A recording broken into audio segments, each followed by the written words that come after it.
Karma dan pengaruhnya dalam kehidupan yang disampaikan oleh Bhikkhu Tamo. Dalam bahasa sehari-hari, karma dikenal oleh seorang Buddhis maupun non-Buddhis. Banyak orang menganggap bahwa karma adalah hal-hal yang jelek saja, padahal tidak selalu jelek, namun ada hal yang baik juga. Karma artinya niat. Jika memiliki karma yang baik, maka akan menghasilkan hal yang baik. Jika memiliki karma yang buruk, maka akan menghasilkan hal yang buruk. Jadi karma adalah niat. Niat baik dan buruk dilakukan dengan badan, dengan ucapan, dan juga dengan pikiran. Karena ada perbuatan baik dan buruk, maka akan ada juga buah kebahagiaan dan buah keburukan. Hal ini merupakan prinsip dasar karma. Orang terkadang menyamakan karma dengan takdir. Pertemuan karma kita dengan orang lain yang paling pertama adalah orang tua, yang mana dalam bahasa kita disebut karma yang melahirkan. Kita terlahir dari orang tua kita tentu karena bawaan, bisa karena cinta ataupun benci. Karena karma ini yang menarik mereka yang cinta sekaligus menarik mereka yang benci. Karma yang melahirkan diikuti dengan karma yang mendukung. Contoh, orang tua pintar, anaknya pintar.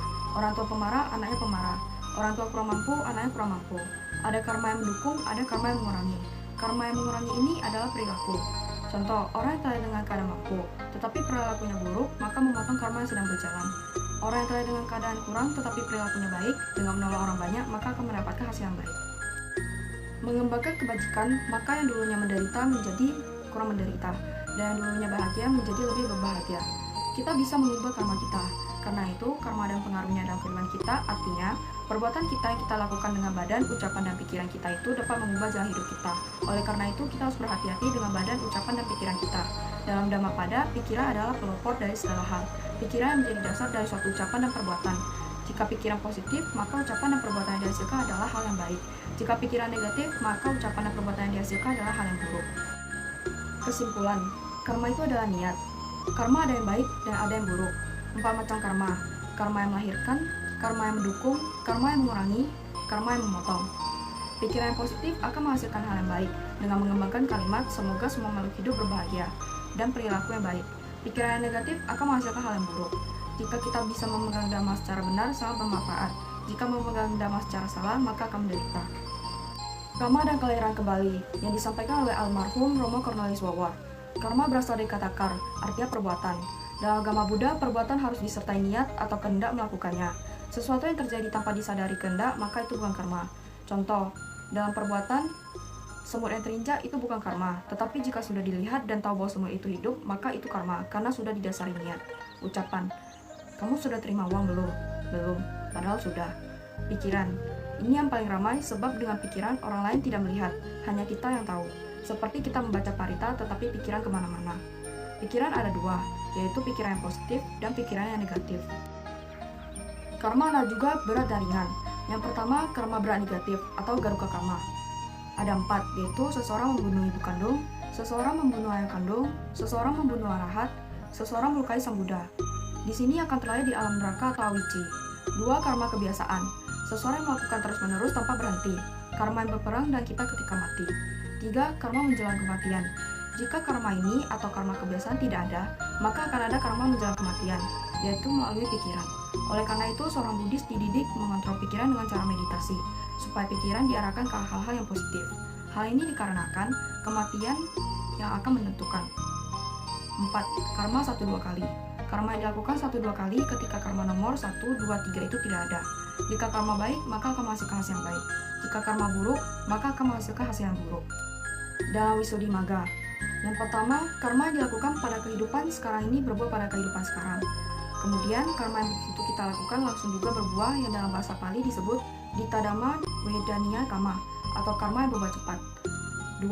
Karma yang kita buat pada kehidupan sekarang ini tetapi tidak berbuah sampai kita mati, maka akan berbuah di kehidupan selanjutnya.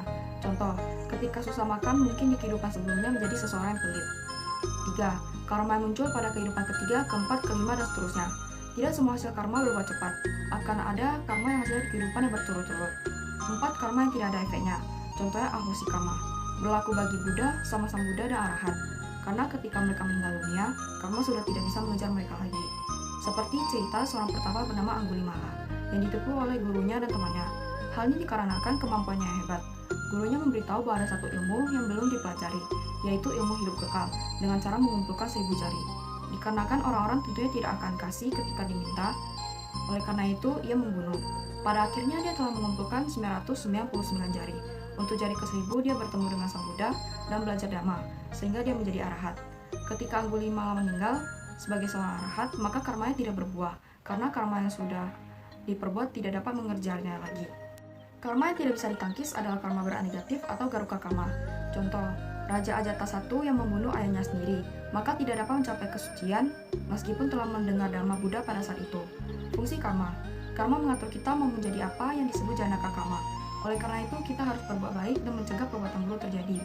Karma memperkuat atau memperlemah. Jika lahir sudah susah tetapi hasil dari karma buruk muncul, maka akan memperkuat hasil dari karma tersebut. Jika lahir sudah susah tetapi hasil dari karma baik muncul, maka akan memperlemah hasil dari karma tersebut. Kemudian ada dua karma. Karma penghancur yang jelek biasanya berfungsi memotong kita, atau upagata yang artinya mematikan atau membunuh. Karma yang positif, yaitu kalau kita meditasi hingga mencapai tingkat jana dan meninggal di tingkat tersebut, maka bisa memilih akan terlahir di mana, karena memiliki upagataka atau karma positif. Kesimpulan, jadi dengan kita belajar hukum karma, kita bisa menyadari apa yang perlu kita lakukan dan apa yang tidak perlu kita kerjakan. Karena masa depan kita dari hari ke hari itu semua bergantung dari karma kita. Karma tidak selalu bentuk lampau, tetapi bisa yang sekarang kita lakukan. Hubungan karma dan kelahiran. Karma artinya niat. Jika memiliki karma yang baik, maka akan menghasilkan hal yang baik. Jika memiliki karma yang buruk, maka akan menghasilkan hal yang buruk. Jika ingin di kehidupan selanjutnya terlahir dengan hasil karma yang baik, maka harus melakukan karma yang baik. Jika di kehidupan sekarang melakukan karma yang buruk, maka di kehidupan selanjutnya akan terlahir dengan hasil karma yang buruk.